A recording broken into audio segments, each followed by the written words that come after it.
আমরা গিয়েছিলাম আমাদের এখানকার অম্বুবাচীর মেলায়। তো ওখানে গিয়ে বটি, কড়াই, টোল এইসব বড় বড় জিনিসের পাশাপাশি কিছু ছোটখাটো জিনিসও কিনেছিলাম। চলুন সেগুলো দেখে নিই। জানেন তো আমার কাছে মনে হয় মেলা ঘোরা মানেই এক্সট্রা টাকা খরচ, মানে খুব একটা যে প্রয়োজন জিনিসগুলোর তেমন না, দেখলাম ভালো লাগলো কিনে নিলাম, সামনে কোনো একদিন ব্যবহার করব। তো আজকের বাজারে প্রথমে আসছে এই ন্যাপথলিনটা। এটা ওই বেসিন আর সিঙ্কের পাইপলাইনের ওখানে রাখা থাকে। আর আছে ইয়ারবাডস, যেটা বর্তমানে আমার ভীষণ প্রয়োজনীয় একটা জিনিস। আর মেলায় যাব এদিকে চুলের ক্লিপ কিনবো না তা তো হতে পারে না। বাহাতের এই ক্লিপের মতন ক্লিপ তো এখন বেশ ভাইরাল। ইনস্টা খুললেই এই ক্লিপগুলো দিয়ে সুন্দর সুন্দর বোকে বানানো দেখায়। ওখানে যদিও বড় বড় ক্লিপ থাকে, তবে আমার যা চুলের সাইজ তাই আমি ছোট ক্লিপই কিনেছি। চুলের ক্লিপের পাশাপাশি চিরুনিরও বেশ ভালো রকম কালেকশন আমার কাছে আছে। মোটামুটি সব ধরনের চিরুনি পাবেন, কিন্তু আফসোস মাথায় চুলই নেই। এই টাইপের স্কেলগুলো আমি ছোটবেলায় একজনের কাছে দেখেছিলাম, তবে আমার ছিল না।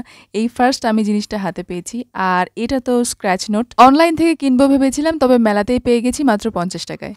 আর কিনেছি এই দুটো ছুরি, দুটোর দাম একই, তবে সবজি টবজি কাটার জন্য বাঁ হাতের ছুরিটা বেশি কাজ করে, কারণ এটা ইস্পাতে, আর এটা দিয়ে কেক ফেক কাটা হবে। আর আমি তো ভাবতেই পারিনি এই জিনিসটা এবার এই মেলাতে আমার ঘরে আসবে। কিছুদিন আগেই ভাবছিলাম যে একটা বড় করাত হলে ভালো হয়, কারণ ছোটটা দিয়ে অনেক কাজই করা যায়। তবে আমি আর ওনাকে এই কথাটা বলিনি, তবে মেলায় গিয়ে দেখলাম এই জিনিসটা চোখে পড়তেই কিনে দিল। এন্টে করে দৌড়াতে একটা জিনিস হয়েছে, সেটা হলো কেউ আমাকে আর জিজ্ঞেস করে না এটা দিয়ে কি করবি। আগে তো কোনো একটা কিছু কিনতে নিলেই এটা দিয়ে কি করবি, ওটা দিয়ে কি করবি, কি হবে, এই প্রশ্ন শুনতে শুনতে আমি জর্জরিত হয়ে যেতাম। এদিকের সঠিক উত্তর তো আমার কাছে নেই, কারণ কোন জিনিসটা কোন কাজে লাগবে সেটা তো আগে থেকে বলা যায় না, তাই না? বাই দ্য ওয়ে, এগুলো আপনাদেরকে দেখাতে বললো, এগুলো হলো নাকি পোকেমন কার্ড। এটা কোন কাজে লাগে আমিও জানি না, আর যে কিনেছে সেও জানে না। তাই আপনাদের কাছে রিকোয়েস্ট, কেউ যদি জেনে থাকেন অবশ্যই জানাবেন। বাই দ্য ওয়ে, আপনারা অনেকেই বলেছেন আমার ছেলের ক্রাফটের ভিডিওতে কেন ওর ফেস দিই না। আসলে ও যদি দেখে ক্যামেরা চলছে তো বিভিন্ন রকম মুখের অঙ্গভঙ্গি করতে থাকে, কাজের কাজ কিছুই করে না, তাই ওর ভিডিও আমি লুকিয়েই করি।